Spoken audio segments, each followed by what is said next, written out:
اسمي همام بسطامي. عمري 32 سنة. متزوج وعندي ولد وبنت. وبعمل دكتوراه بقسم الفيزياء التطبيقية بالجامعة العبرية. بعمل في المجال اللي هو بسموه السبنترونكس. السبنترونكس هو مجال جديد بيستخدموه بمجال الهايتك بشكل كبير، خصوصا بمجال الكمبيوترات، يعني الذاكرة الإلكترونية. هذا إذا توصلنا له ووصلنا للنتائج اللي بدنا إياها، يعني ممكن حل يدخل كبراءة اختراع وتصير يعني إنه ينتجوه كمنتج يعني رسمي بالأسواق. إحنا يعني حوالي تقريبا 15 طالب، مقسمين بين طلاب دكتوراه، طلاب ماجستير، وكمان البروفيسور باخد كمان اللي هو مشاريع هندسة. في القسم أو الطلاب اللي هو بيشتغلوا في إشي بيسموه الكوانتوم بيولوجي.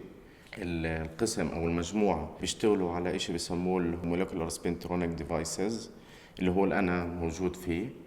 في كمان اللي هو السوبر كوندكتيفيتي. المجموعة عندنا يعني بحسها كتير كتير بتساعد بعض بشكل لا يوصف. هذا أحد الأسباب المهمة اللي خلتني انضم لهي المجموعة. يعني إذا ما كانت، إذا كل واحد لحاله، كل واحد بيسوي الإشي لحاله ولا حدا بيساعد التاني، بصير الطالب ما يصدق وهو يخلص. فهذا الإشي كتير ساعدني إنه أحب البحث. في المجموعة تبعتنا كل سنة بنعمل رحلتين، البروفيسور بنظم رحلتين اللي هو جروب هايكنج. هذا الاشي كتير بيساعد انه كيف انه الطلاب مش بس انه خلص شغل، لا، يكونوا منفتحين على بعض في الاشياء العادية يعني. انولدت بالقدس، بعدين سكنت في الاردن لفترة معينة للصف الخامس، بعدين اجيت هون. ما كنتش احس حالي طالب متميز، بس كنت دائما افكر، يعني افكر انه في الجعبالي اعمل هيك، جعبالي اعمل هيك في الاشياء العلميه. يعني كان جعبالي اني اشتري اللي هو الميكروسكوب.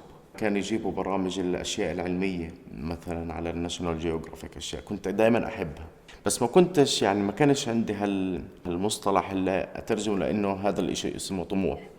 كنت في 3 مدارس بحياتي، مش هالمدارس اللي بتحفز الطالب انه بالعلم. خلصت التوجيهي طبعا، مش بقروت، وبعديها يعني كنت متردد زي معظم الطلاب انه وين يروح يدرس، لانه ما كانش في حدا يوجهنا. بس بركزوا على علامات، اذا خلص جيب علامات عالية مش مشكلة، يعني ساعتها كل الامور بتنحل.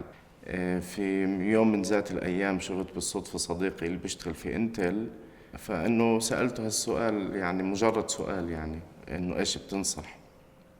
بقول لي بالاخر يعني بدك تشتغل يعني عند بالشركات الاسرائيليه وهيك، فاحسن لك روح ادرس عند يعني في الجامعات الاسرائيليه. الواحد في الاكاديميا بكون بصير في عنده اصدقاء اكاديميين من اليهود، فعشان هيك هذا الاشي يعني بيساعد.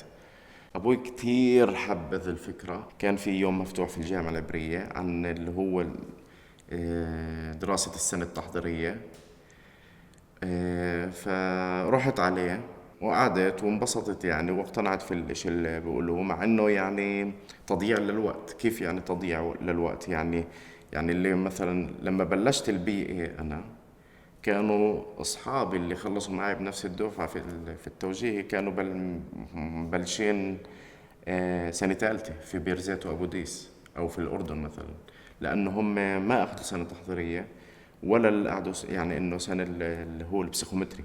أنا بالنسبه لي السنه التحضيريه كانت كتير مهمه، دخلتني على العالم اللي هو كيف الدراسه في الجامعات الاسرائيليه. اكثر شيء انا استفدت منه السنه التحضيريه اللي هو العبري.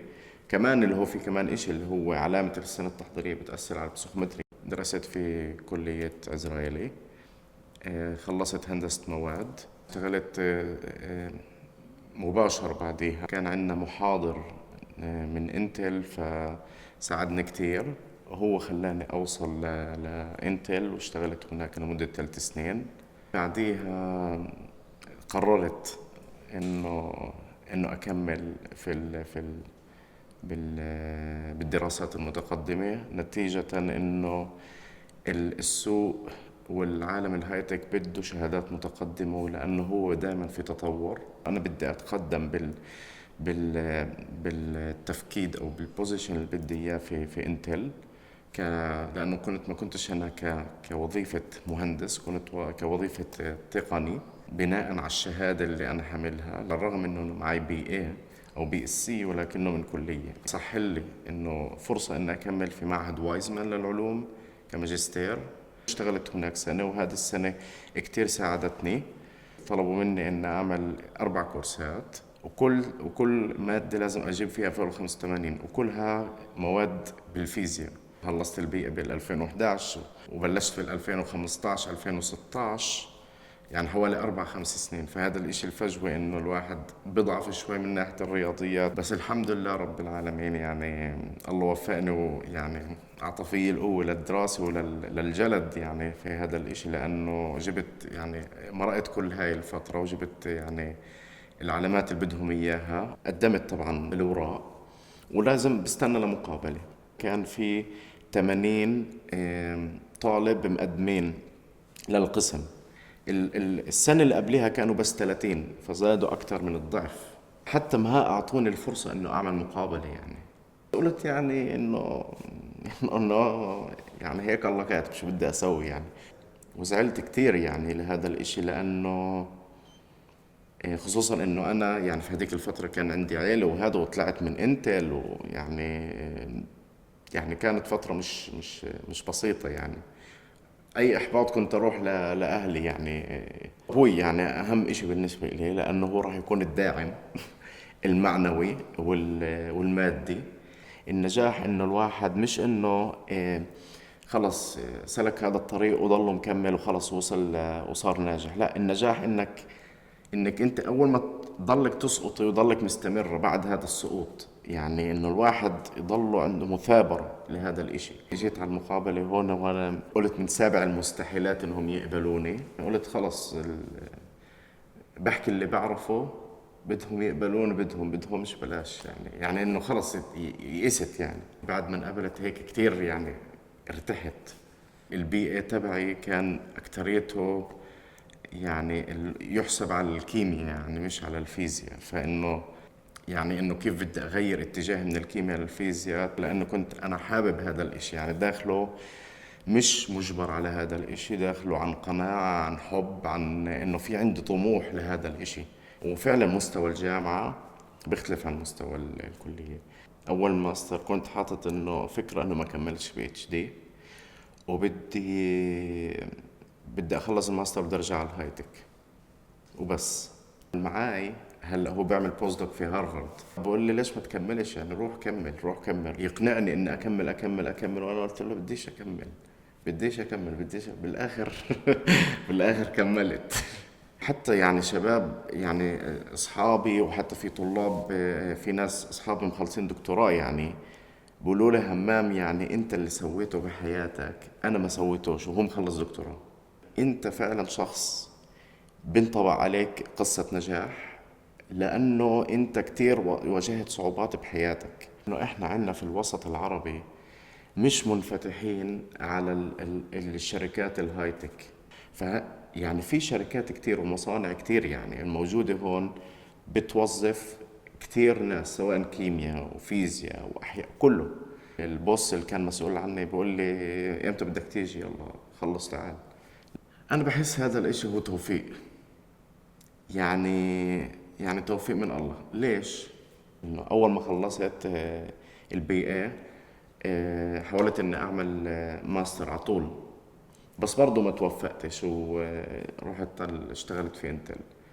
انا ما كنتش متوقع من حالي انه اكون في مرحلة الدكتوراه. يعني بقول انه هذا الاشي واو بالنسبة إلي يعني. حلو يعني تكثير الطلاب العرب بالمجتمع. بتصير نظرة يعني المجتمعات التانية لإلنا كتير بتختلف. هذا الاشي بزرع في الطلاب انه انا بدي اصير زي هذا، ليش ما اصير زيه.